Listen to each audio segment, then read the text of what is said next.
there, good afternoon. Thank you for joining us on the news desk of NTA Channel 5 Abuja at 1. My name is Tessie Omeri.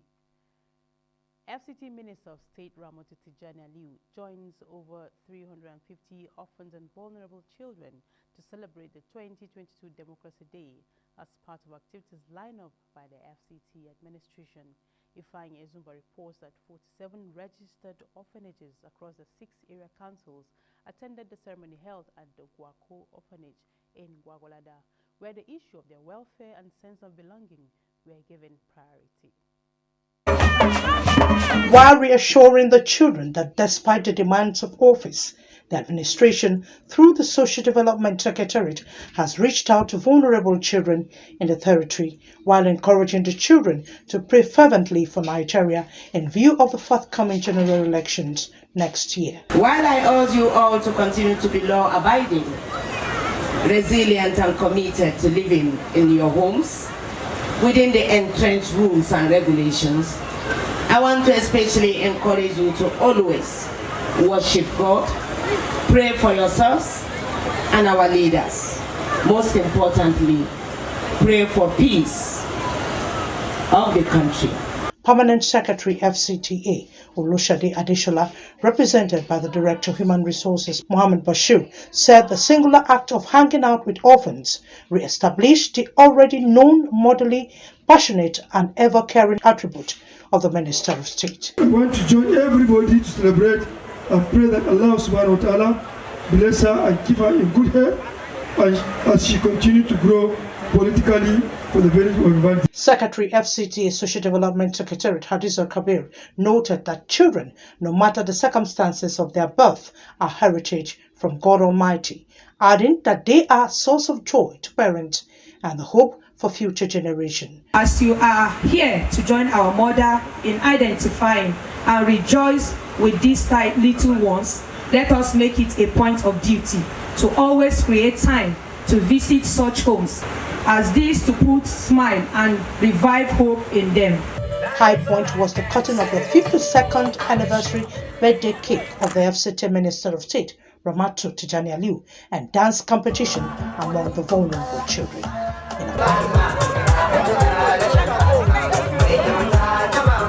Abuja, Ifeanyi Ezumba, NT News. A day after the inauguration of elected area council chairmen, who in turn have inaugurated their councillors, the chairmen have begun their work without further delay. This is in tandem with the advice given to them by the FCT Minister Muhammad Musa Bello, who charged them during the inauguration to focus on good governance that will fulfill the yearnings and aspirations of the electorate, especially now that the electioneering period is over. Onoze Yakubu tells us more.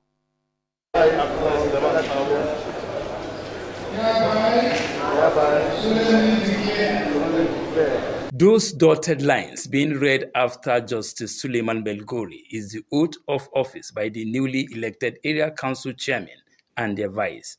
FCT Minister Muhammad Musa Bello urged them to reflect on the oath taken and chart a way forward towards providing dividends of democracy for the people at the grassroots, as the area council is the closest to the people. The words you signed today are very weighty. If I were you, I will go for the basics. I will tackle primary education. I will tackle healthcare, primary healthcare. I will tackle sanitation. I'm telling you, even if, and I will tackle insecurity. And whoever you are among you, all of you, you can't do anything on insecurity or security of your community unless you relate with your elders. So much expectation from us, and inshallah with prayers, with their support, we'll make them proud. Out of the 6 area council chairmen inaugurated, 4 will be serving their second term, while 2 from Amak and Abaji area councils will be serving their first term in office. Onoze Yakubu, NTA News. And join me in the studio at this time to talk more on the inauguration of Area Council Chairman is the Chief Executive and Founder Connected Development Code, Hamzat Lawal. You're welcome to the news at 1. Thank you for having me. Yeah, our pleasure. The Area Council Chairman have been sworn in after a legal tussle you would agree with me, it lingered for a while. So what's your opinion about all this? Well, I think that the legal tussle is because of the gap in our politics, particularly internal party democracy, and the fact that we don't allow the rule of law and wanting to interfere with the mandate of the people. Because, you know, judiciary, as much as is the last call for ordinary Nigerian, if we do the right thing, no one has to be aggrieved and no one has to approach the bench. But I think that it's quite encouraging that this is now behind us and we have inaugurated and they've sworn into office the new elected chairman into office. But I also think there's still a constitutional crisis that is lingering because we've not yet agreed as a people. Even if the law is clear and has stated that 3 years, but then there's still that interpretation that the Supreme Court has to tell the Nigerian people. Is it going to be 3 years term or 4 years? Every elected office in Nigeria is usually 4 years, but that of local government and area council have remained 3 years. And we've seen interference in the state where executive governors will just dissolve, you know, local government and appoint administrators. I know that the FCT minister likes to follow due process and he abides by the rule of law because he could have also appointed administrators, but he said no, let the will of the people prevail. But importantly, the Supreme Court needs to come in and interpret this law so that we won't have any crisis in the future. In the future, okay. And now, what is expected of this chairman having been sworn in? I could see, you know, the excitement, the jubilation, and all the area councils are, you know, visited and all that. So what is expected so that their impact can actually be felt? I know that we observed during all their outreaches and town hall meetings, and they made a lot of promises. There's three key areas that I really want them to focus in. One is the taxes. Today, the FCT people suffer double taxation. You know, there's so many taxes, particularly for small businesses and even people who have, you know, small kiosks. They need to be clear on a unified taxing system. So they need to sit with the FCT minister and agree on some level of taxes with, you know, FCT IRS, so that we don't have multiple tax agents come and harass people. So let them be a unified system where the collection is just one way and then they distribute among themselves. That's the first. Second, I want them to invest heavily in internal security because the government of the day is saying let's do community policing. But for we to achieve community policing, this newly inaugurated area council chairman needs to work with traditional and religious institutions, particularly the traditional institution, because they're big in the FCT. We know the role of the chiefs and the emirs in the FCT, and they need to work closely with them so we can tackle internal security and really implement community policing where every citizen would feel confident to come forward to share information that would help avert any crisis. Lastly, is investing in young people. The youth of FCT are unemployed, so they need to invest in human capital development. Let them provide small loan, grants, and support to these young people. Train them, give them resources to start up businesses, and you know, create a framework where young people that are graduates can get employed and also employ the other workforce. Because today you have so many young people and who are indigenous young people who are roaming the streets of the FCT. Yeah, it's all about setting agenda for them, and I can see you have pointed out quite a number of them already. Your NGO code is known for going to the grassroots, you know.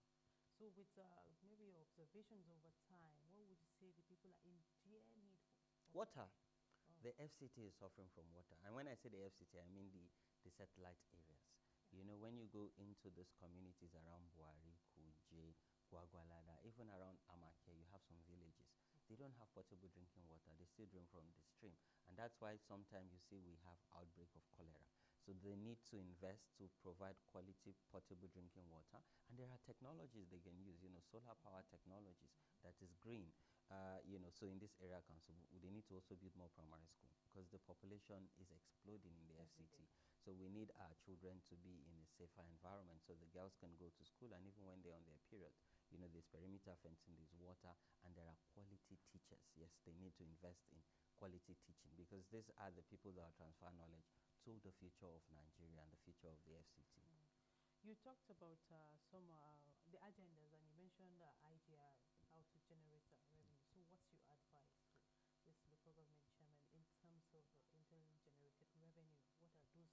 angle you think those loopholes that are yet to be tapped? I think we need to agree on a regime of administration around our markets and our motor parks, because that's some of the places where they get revenue from, and some of the shopping complex. So how can we ensure that, because right now we know there are leakages and there are gaps, but we need to agree on a regime where we have where there's an appointed administrator that oversees what happened in the motor park, working with the National Union of Road Transport Workers. We need to also see who, administers the marketplace, working with the union in the market, so that when you're selling tickets, this ticket is coming either from the FCT administration or for the area council, and then this resources goes to the, to a singular account, and then it is disbursed, and then we can use it for projects, capital projects, and recurrent expenditure. I think that what is big for this new administration is to show transparency and accountability and work closely with civil society, because we're always here to partner, we're always here to support them and help them build more trust amongst the people. And speaking about the people, I'm also particular about the indigenous people. Over time, they've been marginalized. And in all the states, you have House of Assembly, but in the FCT, there is no House of Assembly. But I think the area council, if they can carry everyone along, then this marginalization and this agitation would be less. And it's important to carry the indigenous people because they've been displaced and marginalized over the years in the FCT. Okay, so now from all your observations and findings over time, do you envisage any challenge, and how do you think can be surmounted? I think for me, one of the biggest challenge might be political, particularly in Amak, because I'm a tenant in Amak. Yeah, we're all tenants in Amak. This is Amak. And for me, Amak is important because it's where we have the seat of power. But when you look at it politically, the person who is now the area council chairman is from the opposition party. So I think that what is important for our political leaders is to put away politics, because now they've been inaugurated and sworn into office. So it's governance. Yeah. And I had the minister charging them. Yeah. So I'm glad that the minister is not even looking at party lines, because he's in the ruling party. So I implore the AMAC chairman not to toe the part of party line. Yeah. Let him toe the part of governance and ensure that he, as our leader in this area council, sees everyone as equal and treats everyone as equal. Okay, thank you so much, Hamzat Lawal, for sharing your thoughts with us on the News at 1. Thank you for having me. You're welcome. This is the News at 1 on NTA Channel 5, Abuja. The news continues after this break. Stay tuned. The immediate cause of the latest queues in Abuja remains unknown. Conceived with the intent to ease the flow of traffic in the nation's capital. Whichever way it turns out, either to consolidate on the existing mandate or institute a new dispensation. Located within the Abuja Municipal Area Council, AMAC. How much do people know about ADR? Are charting a path to having more youth participate in governance, in addition to building young entrepreneurs. Residents of the Federal Capital Territory are calling on the federal government to, as a matter of urgency, look into the situation. You have to strike a balance to have a future that you don't have to regret. Like experts say, what kills really is fear. In Abuja, NTA News.